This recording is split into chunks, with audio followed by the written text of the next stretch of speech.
Yo sí que inspira desde aquí decir, nunca veis el tablón de anuncios, ¿eh? Yo como lo veo siempre...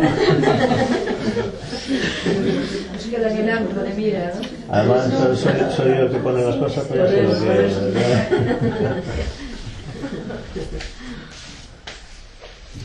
Bueno, pues mientras María José escribe ahí 3 puntitos de los que vamos a hablar en la charla, que se titula el trabajo de un centro, en un centro dedicado a la formación teosófica, pues yo voy a romper un poco el hielo nada, con una frasecita mía, que es, bueno, pues agradeceros a todos la oportunidad de poder, pues bueno, romper el hielo en esta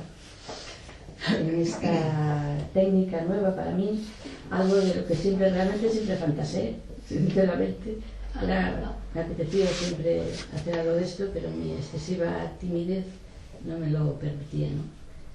Entonces, bueno, no hay casualidades, es una causalidad, pero gracias al curso que estoy haciendo en Gestona de crecimiento personal, pues bueno, me doy cuenta que es y además el último fin de semana se habló del ciclo de las necesidades, y una parte del ciclo pues son los mecanismos frenadores que hacen que esas necesidades no se puedan cumplir.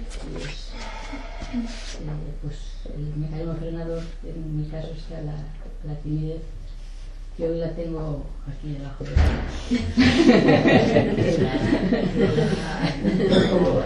Dile que se vaya a tomar un café. Un poco achalanada y lo siento por ella, pero aquí estoy. Entonces, pues bueno, pues el título del trabajo es ese: trabajo en un centro dedicado a la formación teosófica. Entonces, bueno, pues empezaré por decir qué es eso de un centro de entrenamiento teosófico, ¿no? Por decirlo de una manera sencilla, pues un centro de formación de entrenamiento teosófico está formado por un grupo de personas, un grupo reducido de personas, que se reúnen con inquietudes espirituales con la intención de hacer llegar al mayor número de personas su conocimiento.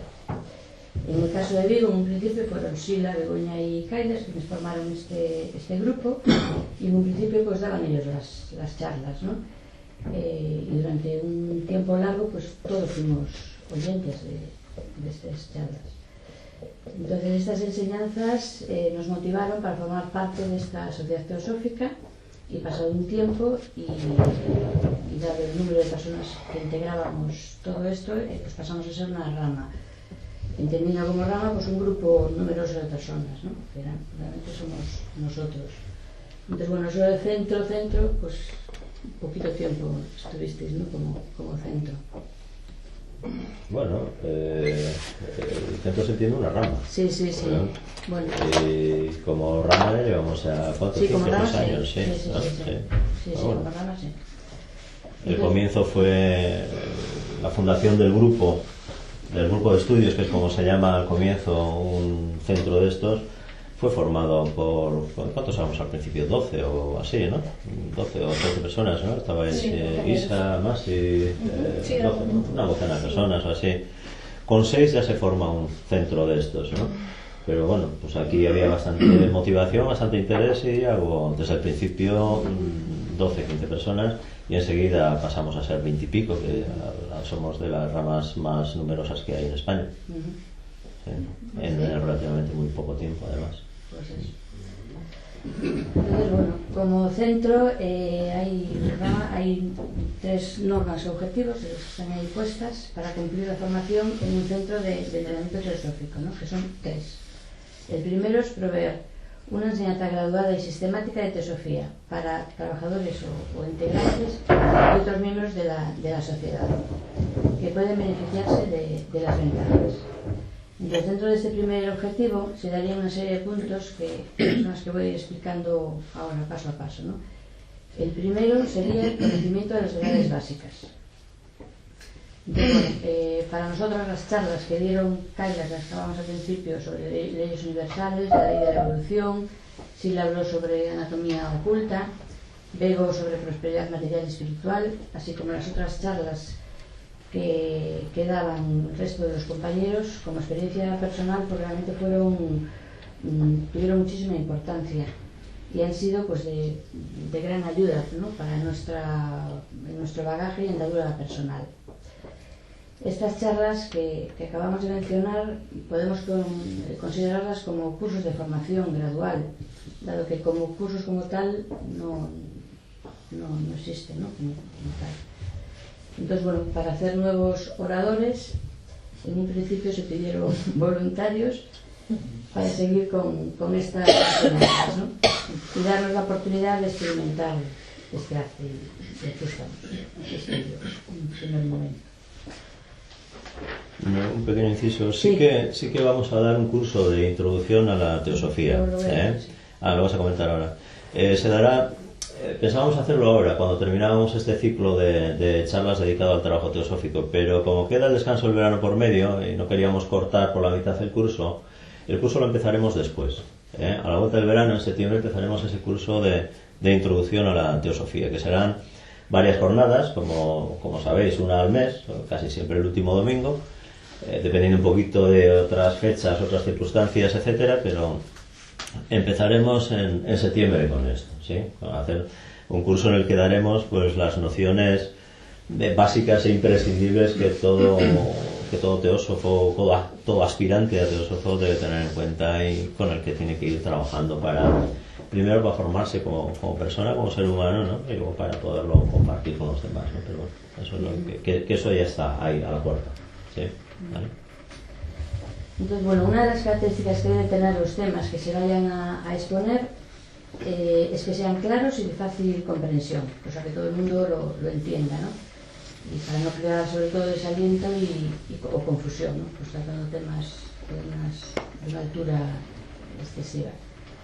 Entonces, en la comprensión clara de los fundamentos está inculcar en las mentes de los estudiantes, o sea, de nosotros, los principios fundamentales de la teosofía, ya que estos forman la estructura del edificio de nuestro conocimiento y deben ser cuidadosamente comprendidos y fijados en la mente, pudiendo resumirse en estos. Primero, que toda existencia es una unidad. Todas las unidades aparentemente separadas son parte de un todo único. Segundo, toda la existencia está gobernada por leyes invariables. Estas leyes se aplican tanto a la parte visible como a la invisible de la naturaleza, al universo y al hombre. La evolución es un hecho en la naturaleza, por medio de la interpretación entre espíritu y materia, entre vida y forma. Las infinitas posibilidades del ser emergen gradualmente de su estado de latencia al de expresión activa. El hombre es una fase en el proceso evolucionario. La fase humana se diferencia de las anteriores principalmente en el hecho de la autoconsciencia que le otorga únicamente al hombre la responsabilidad por sus acciones y el poder de dirigir el curso de su evolución futura. Casi nada, un poquitín más alto. Ajá, vale. Cada vida humana, desde el nacimiento hasta la muerte, es parte de un esquema total de la evolución individual. Este esquema está determinado por ciertas leyes que operan constantemente. Las más relevantes para comprender las condiciones de la vida diaria son la ley del ritmo, que hace que la vida y la muerte se sigan la una a la otra, como el despertar sigue al dormir en el ciclo diario. 2. La ley de acción o karma, que relaciona cada suceso con aquellos que le precedieron y con aquellos que le siguen, puesto que las causas están relacionadas con sus efectos. El individuo tiene el poder de liberarse a sí mismo de todas las limitaciones de una existencia meramente humana y conocer por propia experiencia el hecho de su identidad con Dios. El camino del conocimiento de nuestra propia divinidad es en sí mismo una consecuencia del cumplimiento de la ley natural. Este camino puede ser encontrado y seguido por aquellos que están dispuestos a estudiar las leyes de la naturaleza, a adaptar sus vidas a aquellas condiciones que hacen posible el descubrimiento de la verdad. Entonces, bueno, pues la sociedad teosófica tendrá colmadas sus propósitos y cada uno de nosotros tiene claros estos principios fundamentales. Después, por otra parte, pues otro paso a seguir dentro de la enseñanza, dentro de este primer objetivo, sería lo que es el esfuerzo individual. Podría resumirlo solo con yo aquí. Una buena muestra. Sería una muestra, un botón. Hay las que me conoces de mis orígenes, ven el gran esfuerzo que estoy haciendo por estar aquí. Pero bueno, pues aquí estoy. Entonces, dentro de la enseñanza graduada está el esfuerzo individual. Y aquí pues vuelvo a contar mi experiencia personal, ¿no? Cuando se nos propuso el tema a tratar, pues bueno, el primer punto fue negativa. O sea, de hecho, ¿cuántos has repartido? ¿Cuántos cursos? Creo que son 6, 7 temas. Bueno, pues 7 temas, ya veis que es el séptimo.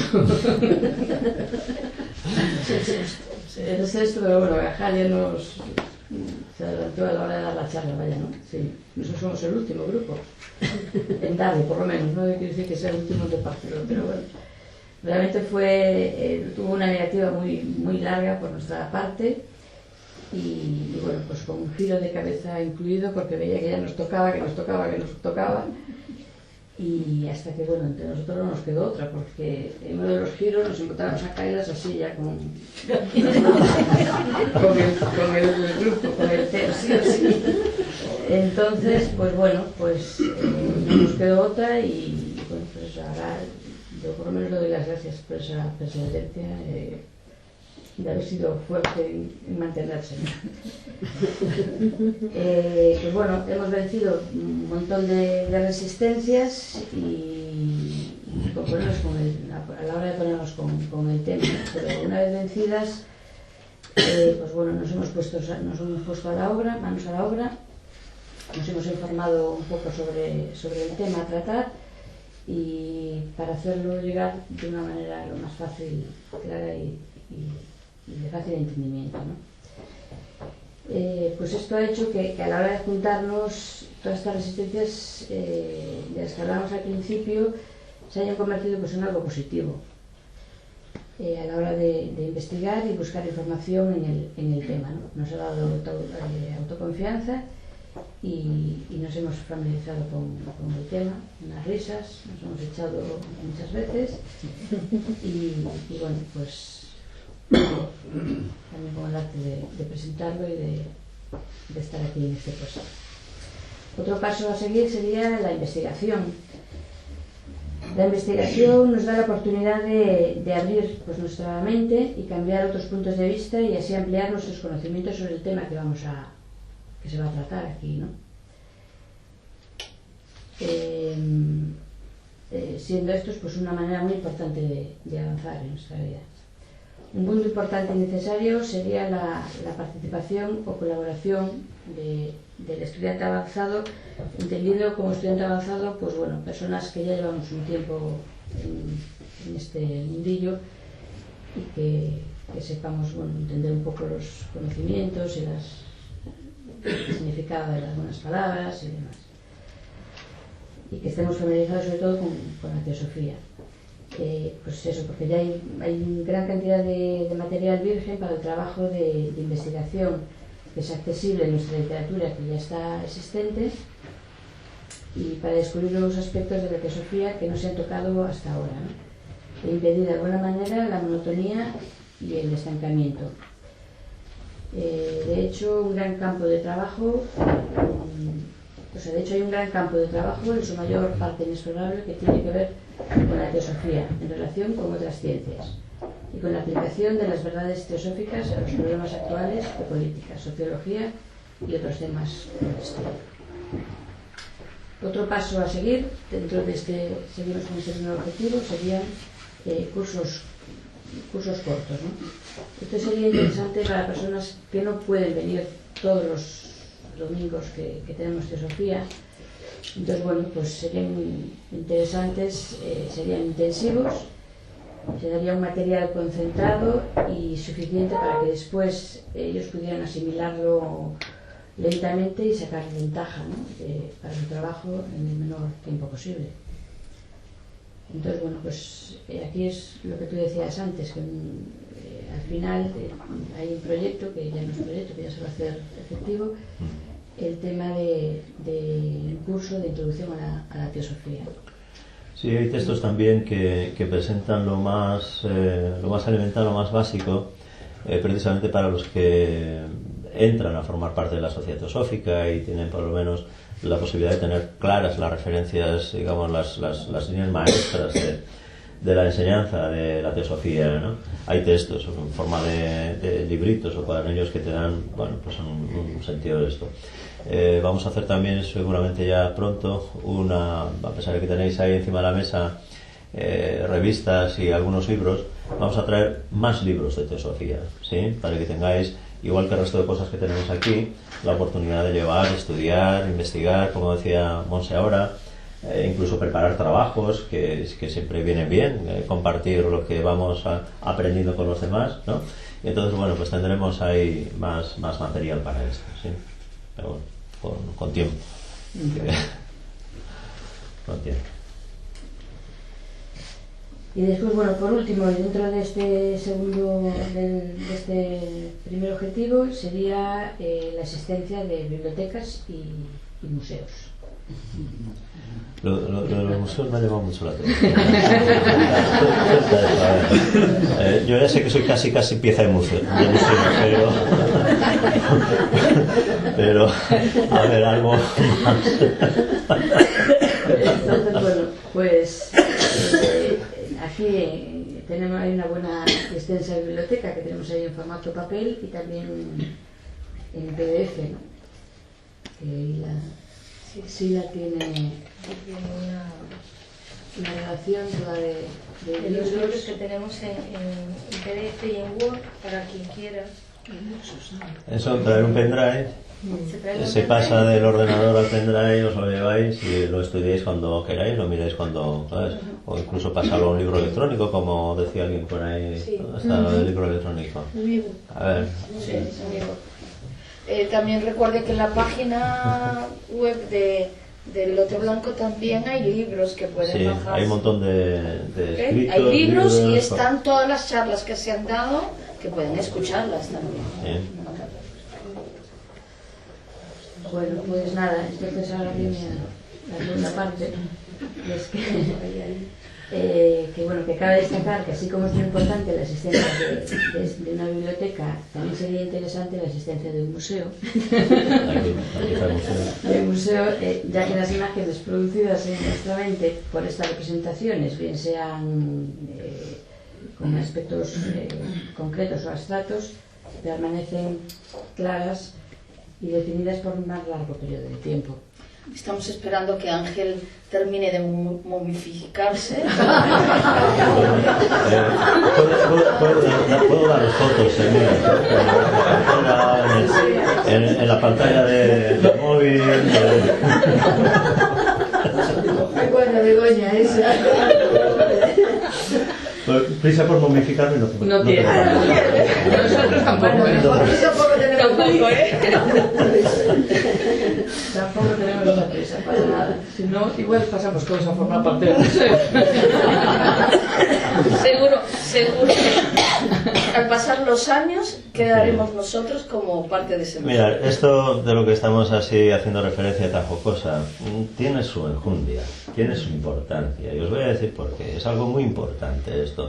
No tanto en el sentido que está bien también, ¿no? Tener un lugar donde las imágenes y los símbolos que haya te recuerden el trabajo que de alguna manera tiene que ir formando parte de tu vida y lo que tienes que estar haciendo constantemente contigo, en ti, en tu vida, ¿sí? Pero no solamente como parte de una decoración, sino el hecho de que nos acompañemos de la manera más habitual, frecuente posible de símbolos, hace posible que una y otra vez nuestra conciencia, nuestro sentido, nuestra referencia esté ahí. Aunque sea una chapita, una medalla que cuelgas, una imagen, yo qué sé, pues no es ninguna tontería, en la pantalla del móvil, porque ¿cuántas veces miramos el móvil al cabo del día? Pues cada vez que ves un OM en la pantalla del móvil, tu mente se acuerda del OM y de todo lo que eso implica, ¿sí? En lugar de tener al nieto. ¿Vale? que el nieto lo único que te recuerda es que tienes que quitarle los mocos, cambiarle los pañales, esas cosas. Recuerden el significado de símbolo. El símbolo contiene mucha información dentro de sí mismo. Por eso, entonces, bueno, pues, úselo para su beneficio. Bueno, de todos modos quiero agregar yo algo también, y es que ahí se plantea esto de los museos, porque antiguamente no existía ni la televisión, ni existía ningún medio audiovisual ni nada. La gran mayoría de la gente tampoco sabía leer ni escribir, porque la educación era para gente que tenía dinero. Entonces, digamos que en cierta forma los museos mostraban cosas y daban mucha información con solo ir a ver lo que había. Y era una forma también de educarte de aquella manera, y de despertar en la gente cierto interés, ¿no? Por eso también lo de los museos, o sea, que no es solamente la parte simbólica, ¿no? Hoy en día tenemos todo esto a clic de ratón, así que tampoco es así tan... Puedes ir al museo desde el propio ratón. Así que tampoco sería necesario, hoy en día tan necesario tampoco ir al museo. Pero sí es importante recordar la relevancia que tiene de rodearnos y de tener presente para que nos ayuden a que nuestra mente no se despiste mucho, ¿no? Aquello de tener siempre presente la meta, ¿no? Que se llama, ¿cómo se llama eso? No está aquí Madi, que está en Sevilla. Samya Yoga, tener siempre presente la meta. Y para ayudar a la mente a tener siempre presente la meta, pues símbolos que representen esa meta y que te recuerden dónde tienes que estar, a dónde tienes que enfocar tu vida, cuál es el sentido de todo esto, ¿sí? Que te lo recuerden, que te lo tengan, que te faciliten tenerlo presente, ¿sí? Es muy importante, muy importante. Igual que los del Atlético o los del Real Madrid llevan las camisetas o las chapas o el símbolo, igual, exactamente lo mismo, pero ¿estás para otra cosa? Pues algo posible, ¿sí? Algo posible. Tenlo presente siempre, ayúdate de eso, ¿sí? Museo itinerante, ¿no? Sí. Es decir, la simbología utilizada como herramienta de trabajo, ¿sí? Claro. Sí, gracias. Bueno, pues nada, pasamos al segundo de los objetivos un objetivo de trabajo dentro de un centro de preparación sería el proveer entrenamiento graduado y sistemático de diferentes tipos de personas que deseen hacer el trabajo público de acuerdo con los ideales teosóficos. Entonces, bueno, los integrantes deben familiarizarse con las metas, objetivos y principios generales que van a guiarlos en su trabajo, ¿no? Ya que la ausencia de ideas claras y propósito definido pues conlleva la falta de constancia y buscar metas irrelevantes. Por lo tanto, deberíamos poner cimientos profundos para una vida firme, llena de propósitos, basados en un profundo conocimiento del objetivo general de la sociedad. La segunda parte de nuestro trabajo sería preparar personas para que sean especialistas en algún aspecto de trabajo práctico. Por un lado estaría la práctica intensiva de preparación en oratoria. Aquí está Bego, también va a hacernos talleres de... El 9 de abril. Empieza.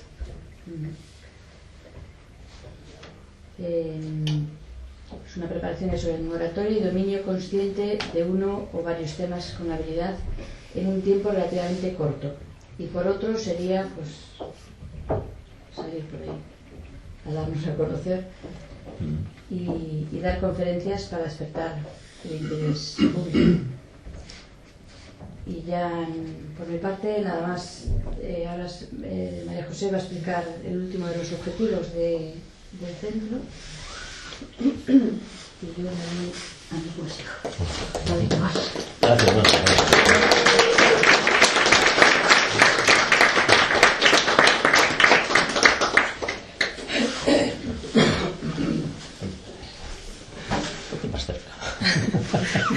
Es porque hemos sido... sí, tenía miedo. Un pulgón estar aquí. Chupado. En cada de ánimos ahí vos. Yo ya pasaste por la experiencia. Bueno, buenos días a todos y gracias por venir. Un domingo por la mañana, un domingo de Ramos. Y muchas gracias primero a Kaila, sobre todo, por ese mandar a hacer, dado que no hubo voluntarios. Extorsión, pura extorsión. Después incluso amenazó que si no había voluntarios tampoco. Y al final pues hubo el mandar a hacer y yo tengo mucho que agradecerte porque esa posibilidad de que pueda estar aquí, que no lo haría si no fuese así, seguramente que no. Y bueno, pues es una experiencia más a vivir. Hay una energía de grupo, ¿no?, que se fue creando desde que está la rama El Loto Blanco. Por cierto, es un hombre muy bonito, muy puro, ¿no?, inspira pureza. Y yo veo que la energía desde un principio siempre se fue como moviendo el epicentro, ¿no? Y está muy bien que se mueva ahí, pero considero que está también mejor todavía si se va moviendo pues por todos, ¿no? Que toda persona vaya aportando así un poquito. Y entonces pues yo también estoy incluida y pues ahí va mi granito de arena, no lo veo de esa manera. Que al fin y al cabo pues nos enriquece a todos.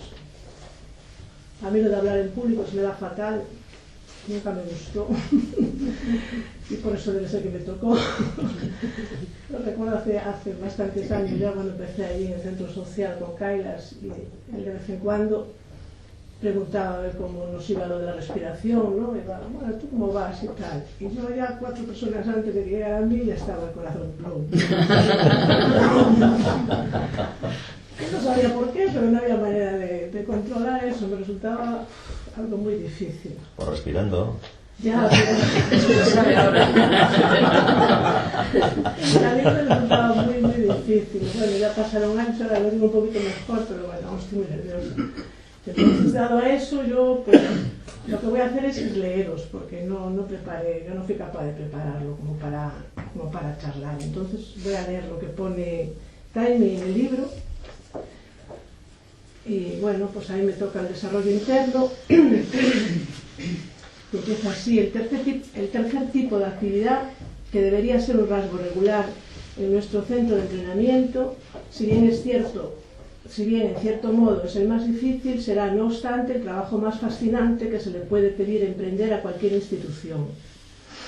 Aparte de la importancia de la construcción del carácter de un trabajador teosófico en este trabajo en el mundo externo, es difícil para la inteligencia humana concebir algo de interés e importancia más vital que el acometer esta tarea interesante de cambiar él mismo sistemáticamente y completamente con miras a cimentar una vida perfecta e iluminada. Se da por sentado generalmente que esta es una tarea que cada uno de nosotros tiene que abordar individualmente, y muchos quizás se preguntarán qué ayuda puede cualquiera obtener de una institución de este tipo. Esta actitud está basada verdaderamente en ciertas nociones equivocadas con respecto a la naturaleza de la renovación propia, que muy poca gente considera como una ciencia, con sus propias leyes precisas y definidas, y una técnica amplia que pueda ser desarrollada y perfeccionada solo luego de mucha experimentación. Ellos creen que todo lo que un hombre necesita para hacer progresos en esta línea es tener un número de reglas de conducta y aplicarlas lo mejor que pueda en su vida, lentamente y construyendo en forma más bien insegura las diferentes cualidades que él quiere. Se verá, si entramos en el asunto cuidadosamente, que si el desarrollo de ciertas cualidades de carácter y la eliminación de otras tienen lugar de acuerdo a leyes inmutables y definidas de la naturaleza, y el ocultismo ha mostrado que es así, entonces será posible desarrollar una ciencia sistemática de la construcción del carácter que sea tan precisa y tan confiable como cualquier otra ciencia que esté basada en las leyes de la naturaleza. Y si esta ciencia es desarrollada, entonces tendrá no solo un cuerpo definido de conocimiento teórico que comprenda leyes, hechos y resultados de experiencia empírica, sino también una técnica basada en la aplicación práctica de estas leyes para la solución de los problemas actuales que tenemos que encarar en nuestra vida diaria. Toda ciencia tiene no solo un lado teórico con sus leyes y hechos, sino también una técnica que consiste en la totalidad de estos métodos por medio de los cuales estas leyes pueden ser aplicadas para la solución de los problemas reales de que esta ciencia se preocupa. Sin el desarrollo de esta técnica, estas leyes serán más o menos de interés académico y no será posible utilizarlas para cualquier propósito. Si el descubrimiento de las simples leyes de la acción eléctrica por Faraday no hubiera sido seguido por el rápido desarrollo de esta técnica elaborada y vasta que hizo posible las variadas aplicaciones de estas leyes, en forma similar, el mero conocimiento de las leyes sobre las que la ciencia de la renovación propia puede basarse no es suficiente. O esta frase tengo que reconocer que es un tostón. Un desarrollo. Venga, Moisés, echamos la mano que tú por ahí sabes bien. Esto no es más que lo que tantas veces soléis repetir en clase. Que soléis decir, no, si la teoría ya me la sé. Ese es el conocimiento de las leyes. Podemos dar una charla y pueden quedar claras las leyes. Pero eso ha hecho que tú cambies. Es decir, ¿has llevado a tu vida cotidiana lo que esas leyes proponen y te plantean? Pues la mayor parte de las veces no. Queda ahí arriba, como idea, pero no como algo que haya transformado tu vida. Y eso es de lo que se trata. Si, como decía ahí Faraday, hubiera dado a conocer las leyes, pero no hubiera puesto a iluminar una bombilla con unos cablecitos, no hubiera pasado nada. Hubiera quedado como otras muchas teorías fantásticas que hay por ahí, estupendas. ¿Sí? Pero ahora podemos, sobre todo en esta parte del mundo, concebir nuestra vida sin la electricidad. El día que se caiga el sistema, vamos a ver, porque seguro que no tenéis ni velas en casa. No. Yo tengo un par de ellas, tengo 3 en el barco, pero...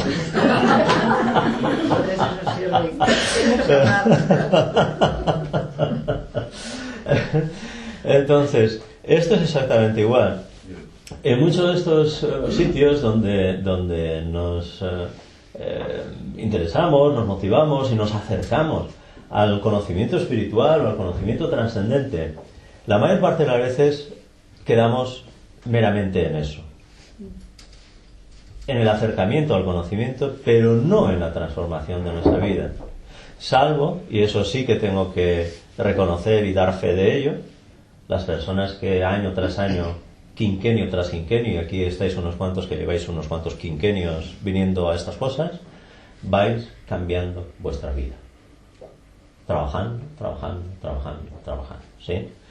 En ese sentido sí que a veces hace falta un empujoncito, ¿no? Un trabajo más práctico, un trabajo más de poner a pie de calle, a pie de nuestra vida cotidiana, esas teorías de conocimiento, ¿sí? Esos conocimientos trascendentes. Bueno, pues, y esto es algo que no lo sabía nadie más que yo hasta esta noche.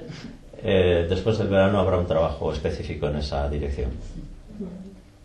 Eso fue algo que se me ocurrió entre ayer y hoy, pero todavía está amasándose para meter en el horno y sacarlo. Ya veremos lo que sale después. Pues el turno.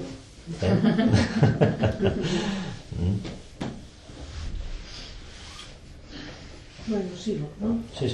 En forma similar, el mero conocimiento de las leyes sobre las que las ciencias de la renovación propia pueden basarse no es suficiente. Este conocimiento no solo tiene que ser sistematizado, sino que tiene que desenvolverse una técnica precisa y elaborada para la aplicación práctica de este conocimiento inapreciable a los problemas reales de la vida. Es sólo entonces que será posible utilizar estas leyes para el desarrollo científico de nuestro carácter y ubicar la ciencia de la construcción del carácter sobre una base firme. Es verdad que si un individuo trata de aplicar estas leyes a su propia vida, de acuerdo a su mejor juicio, está destinado a obtener algunos resultados, pero esto no significa que no se pueda obtener mejores resultados siguiendo una técnica definida que ha sido desarrollada y perfeccionada, haciendo experimentos y tomando en consideración las variadas necesidades de diferentes personas. Los individuos difieren ampliamente en sus temperamentos y naturalmente requieren tratamiento individual en la solución de los problemas conectados con su vida interna. Es aquí que trata el valor de un equipo de expertos, en valor el equipo de expertos que hayan estudiado y experimentado con toda clase de métodos y todo tipo de gente. Ellos pueden ayudar no solo a diagnosticar las diferentes clases de enfermedades emocionales y mentales que sufre la mayoría de los hombres, sino a sugerir los medios más efectivos para deshacerse de ellas. Positivamente, ellos pueden ayudar a los individuos de temperamentos diversos a adquirir cualidades y facultades que más necesitan y reedificar por entero el carácter sistemáticamente en forma científica. En el aprendizaje de cualquier ciencia, el elemento personal que es suministrado por el instructor cuenta mucho. De cualquier ciencia, el elemento personal que se suministra por el instructor cuenta mucho. Repito porque nadie puede aprender química, por ejemplo, si se le da un paquete de libros sobre el tema y se le deja un laboratorio para hacer experimentos como él quiera. El instructor debe estar allí para guiarlo, corregirlo e inspirarlo. Similarmente, el individuo promedio no puede cambiar mucho sin un guía personal, aun cuando él pueda tener todo conocimiento teórico necesario para esta tarea. Puede haber unos pocos individuos talentosos aquí y allá, con actitudes excepcionales en esta línea que puedan hacerlo.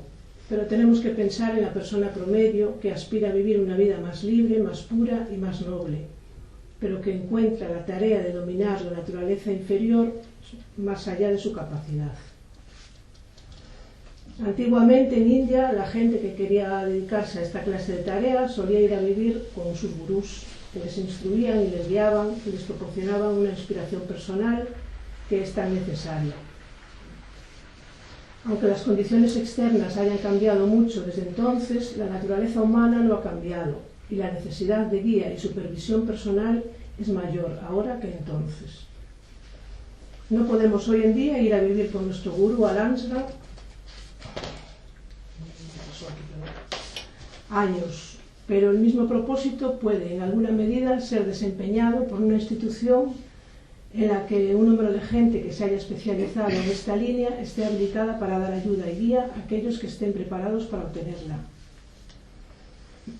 Podemos ir y vivir en tales instituciones de tiempo en tiempo, como nuestras circunstancias lo permitan, aprovechar el conocimiento y experiencia de personas y entonces volver a nuestros hogares y fomentar el trabajo de renovarnos en el medio ambiente en el que estemos ubicados. De esta forma estamos destinados a crecer en nuestra vida interna mucho más rápidamente que cuando nos dejamos a nuestros propios esfuerzos sin ayuda. Pero ayudar a la gente en la difícil tarea de cambiar su carácter y desarrollar nuevos poderes y facultades no es el único trabajo importante en esta línea que puede ser hecho en semejante institución. Puede proveer también un campo interesante y vasto para la investigación en psicología, con relación a las necesidades humanas y así servir en un cierto grado al tercer objetivo de la sociedad teosófica, que ha permanecido más bien en el trasfondo, por lo menos en cuanto a la gran mayoría de sus miembros se refiere. Aquellos que están en contacto con el progreso de la psicología moderna saben cuán inútiles son la mayoría de las investigaciones en este campo. Primeramente, porque ellas están aún influidas por la suposición implícita de que el mundo físico es el único mundo real.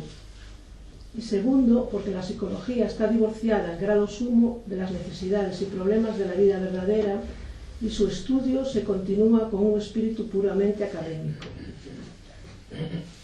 El conocimiento que hemos obtenido a través de las fuentes ocultas, combinado con nuestras metas constantes y supremamente altruistas, nos permitirá conducir la investigación psicológica dentro de canales interesantes y fructíferos y ayudar al mundo enormemente en la urgente y difícil tarea de comprender al hombre y ayudarle a vivir una vida más plena y más útil.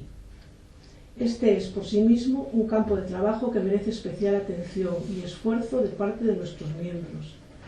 Y a uno le gustaría haber establecido en algún lado una institución solo con el propósito de fomentar tal investigación sistemáticamente. Pero quizás en el presente el tipo de actividad indicada antes satisfará nuestra necesidad y abrirá el camino hacia un esfuerzo más intensivo y más grande que pueda ser hecho más tarde sobre las líneas antes sugeridas. Creo que una fuerte hipótesis ha sido cabalmente formulada en los párrafos precedentes, incluyendo este tipo de actividad en el trabajo de nuestros centros de entrenamiento. Y no hay mucho lugar para dudar de que será incrementada enormemente la utilidad y potencia de tales instituciones y que infundirá nueva vida y vitalidad a nuestras secciones. El que seamos capaces de organizar estas instituciones y reunir un cuerpo de trabajadores devotos y eficientes necesarios para la tarea depende de nuestra voluntad y de la forma como tomemos este reto, con un espíritu progresista y capacidad organizativa. Pienso que la necesidad de tener centros de la naturaleza sugerida antes es tan urgente y está tan impregnada de inmensa posibilidad que toda sección importante de la sociedad teosófica debería empezar enseguida a tomar las medidas necesarias para su establecimiento en la primera oportunidad y no dejar de poner piedra sobre piedra hasta hacer de ello un éxito. Bueno, esto es lo que ponía Taini en el libro sobre el tema. Pues yo no sé si ya estáis muy aburridos de oír, porque claro, la lectura no es lo mismo que el diálogo, ¿no? No tiene miga. Pero tengo aquí sobre el ocultismo, no sé si... Sí, está bien. Si leerlo. Esto que acaba de... Sí, ahora cuando... Sí. Esto que acaba de leer de Taini es muy importante. Cuando Sila y yo estuvimos el año pasado, ahora sobre estas fechas, en las jornadas ibéricas de Teosofía, una de las cosas que hicimos o que tratamos de resaltar allí era precisamente esto, ¿no? La imperiosa necesidad del trabajo interno, de transformación, de crecimiento, de desarrollo como seres humanos. Sin eso no hay nada. No hay absolutamente nada. Es decir, mucha teoría, mucho conocimiento, te puedes chapar todos los libros de teosofía o de lo que sea que fuera, pero si no hay un trabajo interno de transformación, no hay. No se convierte en realidad eso, ¿no? Queda ahí en la nebulosa del conocimiento esotérico. Y eso no sirve de mucho. O si acaso para tener, como se suele decir, discusiones bizantinas con otra gente parecida a ti, ¿no? Pero realmente no hay transformación del ser humano si no hay ese trabajo interno, ¿no? Por eso acabaron poniéndonos un mote allí, así le a mí que éramos el pico y la pala. Porque eso es lo que planteábamos, hay que currar. Ese proceso que se nos plantea desde el crecimiento personal, el desenmascaramiento del ego, el descubrimiento de los mecanismos psicoemocionales, el ajuste de toda esa mecanicidad, el afloramiento de lo que es inconsciente en nosotros para que podamos desde la luz de la conciencia ajustar mejor nuestra vida a todo este proceso. Si no se hace ese trabajo, todo lo demás, olvídate que no tiene más que el hecho de que vayas llenando las paredes de tu casa-mente con metros y metros de estantería con libros, ¿no? No tiene otro objetivo, ¿no? ¿Cuántos libros tienes tú? ¿Cuántos te has leído? Bueno, ¿y eso qué te ha servido? ¿Ha transformado tu vida? ¿Te ha convertido en mejor persona? ¿Están tus hijos más felices contigo por eso? Pues apaga y vámonos. Esa es la clave. Y esa es a lo que, como os decía antes, pues dedicaremos un espacio después del verano. ¿Sí? ¿Se verá? Vamos a terminar con esta sección que me parece muy importante, además que lo lean, entre otras cosas porque siempre el movimiento teosófico y estos conocimientos se han identificado mucho con el ocultismo. De hecho, al principio del surgimiento de este movimiento tuvo mucha relación con el ocultismo, pero claro, no solamente no es que no sea lo mismo, sino que es que además es importantísimo que seamos capaces de diferenciarlo bien claramente y darnos cuenta lo que realmente debería de significar el concepto de ocultismo y no relacionarlo con lo que todo el mundo tenemos en la mente, pues porque la historia, la sociedad, la cultura, los medios de comunicación, etcétera, nos han hecho creer, nos han hecho tener del ocultismo pues un concepto que no se ajusta a la realidad. Así que yo tenía el nombre, el autor ponía ocultismo y después ponía por E.ca, no sé quién es, pero bueno, a mí me pareció interesante. Y dice así: para muchos decir ocultismo es hablar de grandes fenómenos prodigiosos que, si no van en contra de las leyes naturales, por lo menos contradicen y están por encima de lo conocido y admitido. Habitualmente se cree que quien domina esta ciencia está libre de las pesadas cadenas de las leyes materiales, se eleva por encima de sus semejantes y se convierte en un semidios omnipotente capaz de ejecutar maravillas sobrenaturales. Y así es, en efecto, aunque parezca curioso, solo que para el verdadero ocultista no lo es en el sentido corriente. Magia significa lo grande, lo alto, lo elevado, lo divino, y no tiene nada que ver con la hechicería. La ciencia oculta es, pues, el conocimiento, y es oculta no por escondida, ya que en realidad se desarrolla a la vista de todos, a la luz del sol, en las calles, en las plazas, y donde quiera que exista una manifestación de vida, sino porque el entendimiento humano es aún incapaz de comprenderla. Ocurre con ella lo que ocurrió con los fenómenos eléctricos. Desde que el mundo es mundo, todos asistieron al espectáculo del rayo de la noche, pero no pudieron explicarlo durante mucho tiempo, sino atribuyéndoselo a Dios. Este conocimiento escondido puede elevar al hombre por encima de la animalidad en que vive, haciéndolo un ser esencial y verdaderamente humano, un hijo de Dios, y por lo tanto libre de las pesadas cadenas que hoy lo impiden. O puede echarlo en lo más profundo de los abismos, haciéndolo la más repulsiva de las criaturas, sometiéndolo a la más dura de la esclavitud. El andar sobre las aguas, la levitación, el conocimiento del pasado y del futuro, la alquimia, los talismanes, el elixir de la vida, los filtros del amor, en fin, las 1000 maravillas que se cuentan sobre este fantástico mundo del ocultismo, existen realmente, aunque en un sentido literario no son más que vulgares hechicerías. El sabio, el verdadero mago, desdeña la producción de fenómenos físicos. El verdadero ocultista opera solo con energía.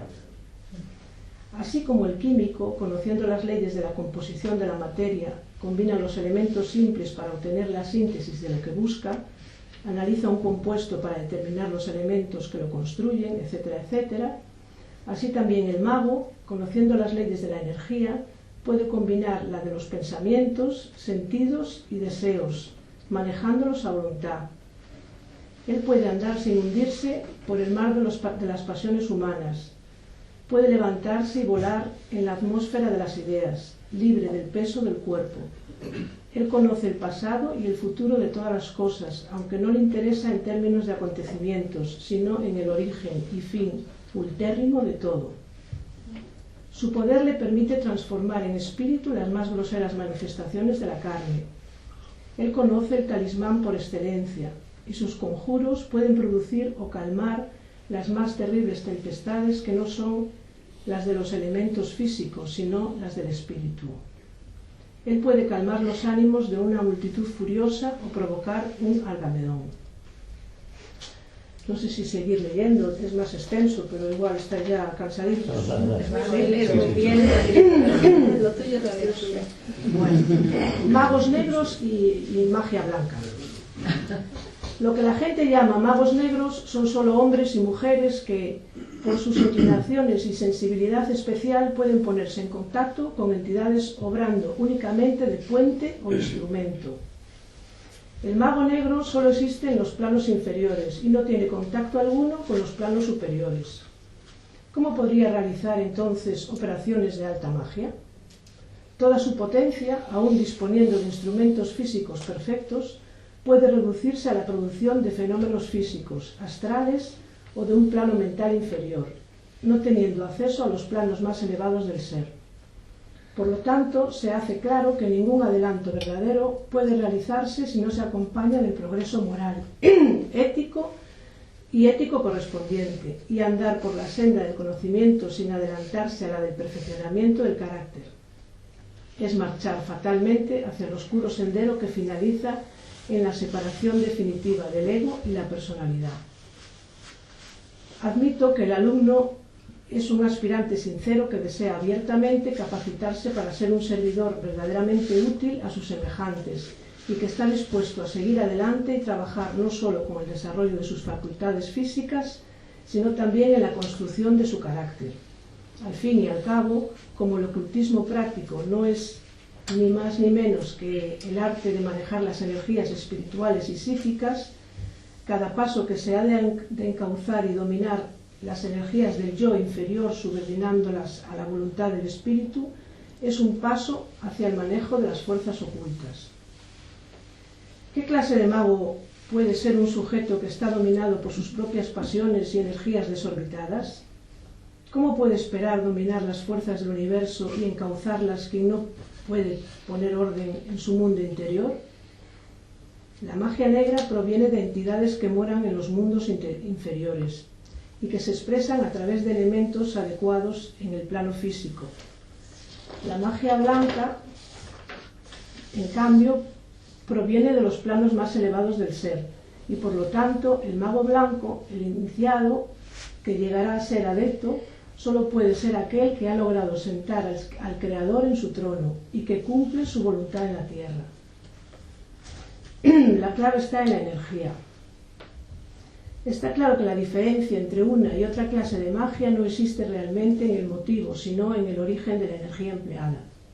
En realidad, se necesita tanta impersonalidad para actuar como expresión de la magia negra, como para ser instrumento de la magia del alma. Solo la ignorancia puede hacer pensar al individuo que es posible utilizar con fines egoístas las fuerzas naturales. El egoísmo no lleva a la magia. Apenas puede encerrar las energías dentro de sí mismo, y quien intente despertar el poder sin darle salida al exterior, únicamente conseguirá aniquilarse. Las energías deben ser canalizadas, tanto las buenas como las malas, tanto las de luz como las de las tinieblas. Quien penetra en el sendero del ocultismo no puede, pues, elegir entre el egoísmo y la impersonalidad. Su única elección es impersonalizarse y servir de canal para que se expresen en el mundo por su intermedio las energías del bien o servir de vehículo para la manifestación de las energías del mal. Puede elegir entre ser instrumento de la voluntad divina o el espíritu del anticristo. Puede elegir, pero la voluntad personal debe quedar sometida. No es mi objetivo ocuparme de la magia negra, solo he querido dar algunas indicaciones a fin de que el estudiante sincero comprenda dos cosas. Primero, que no bastan buenas intenciones para andar por el camino de la luz, porque de buenas intenciones está pavimentado el camino del infierno. Y segundo, que construya un canal para la esterilización de las energías que surjan de su interior. El ocultista estudia todos los aspectos de la vida y, por lo tanto, la labor de la energía del planeta. No se limita a un único campo de la energía de la vida humana. ¿Cómo tendremos que encarar nuestros problemas en la tarea de construcción del mencionado canal? Para ello es necesario hacer, porque solo trabajando es como se consiguen los resultados. El obstáculo de la inercia.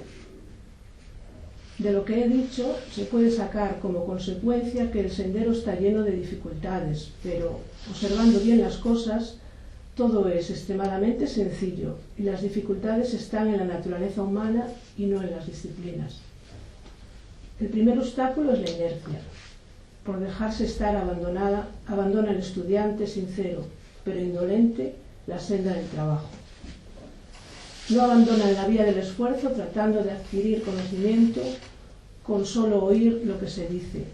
No esperen a que otros hagan los esfuerzos de vivir los conocimientos. Aprovechen las bases de esos conocimientos para desarrollar sus propias experiencias. Aprovechen las bases de esos Es necesario señalar que inercia no quiere decir inactividad, como resistencia al campo de movimiento, y que por tanto se relaciona no como pereza de hacer, sino como inconstancia de hacer. El primer paso que el iniciado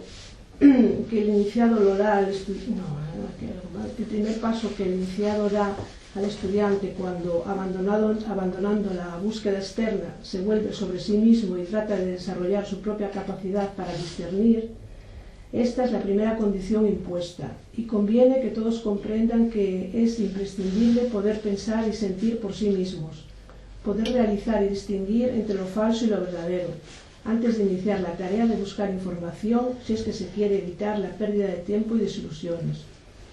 Debe notarse que digo que el conocimiento no debe ser desarrollado sino adquirido. La lógica más elemental indica que la mucha lectura puede convertirnos en memoristas de lo ya sabido, eso que decías tú, ¿no? Pero jamás podrá enseñarnos lo desconocido. Lo único que alcanzaremos de esta manera será la información de lo descubierto por el otro. Los eruditos no han hecho jamás un descubrimiento, por lo menos no en el momento en que actúan como tales. Los descubrimientos son hechos por los sabios, por los que han desarrollado la capacidad de autoconocimiento que les permite penetrar en las verdades que hasta ese momento eran desconocidas y descubrirlas. La responsabilidad del poder. Los dotes de ocultista crecen en la medida que avanzamos y por lo tanto todo lo que pensamos y sentimos en el silencio de nuestro interior tiene mayor trascendencia cada día. Nuestras ideas y pensamientos deben ser cada día más humildes y puros, dado que nuestro talento aumenta en la medida que nuestras prácticas. Nuestra boca habrá de abrirse para ayudar a quien recurre a nuestro servicio. Seremos responsables de cuanto digamos. Por ello, en este momento debemos despersonalizarnos tratando de ayudar sin juzgar. Convertirse en ocultista es, literalmente, penetrar en el mundo de las fuerzas que condicionan, impulsan, modelan, dirigen y gobiernan la materia, y es además convertirse en canal de esas energías. Todo aquel que empieza a trabajar en el ocultismo, aunque no haga ejercicio alguno y limite su actividad al conocimiento oral o escrito del tema, está realmente penetrando en el mundo oculto y por lo tanto está provocando la venida de su Señor. Deberá encontrar cada uno de ustedes su propio camino, ya que los misterios son expuestos en forma elevada. Las verdades ocultas están escondidas, muy escondidas en parábolas y alegorías de toda clase, como así también en mitos. La base del conocimiento ocultista es la humildad. Y bueno,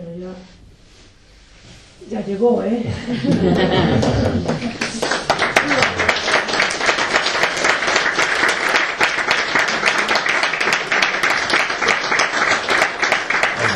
Ahora podéis poneros a preguntarles a...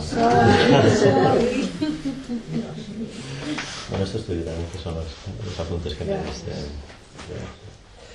Bueno, ¿alguna pregunta? ¿Alguna cosa que queráis comentar? Quedó muy bien explicado. ¿No tenéis preguntas? Sí, luego las preguntas me vienen a ver por la semana. Bueno, pues si no hay más cosas, vamos a hacer el último momento de despedida. ¿Qué hacen? Bueno, gracias a Luisa, antes de nada, también por su colaboración conmigo.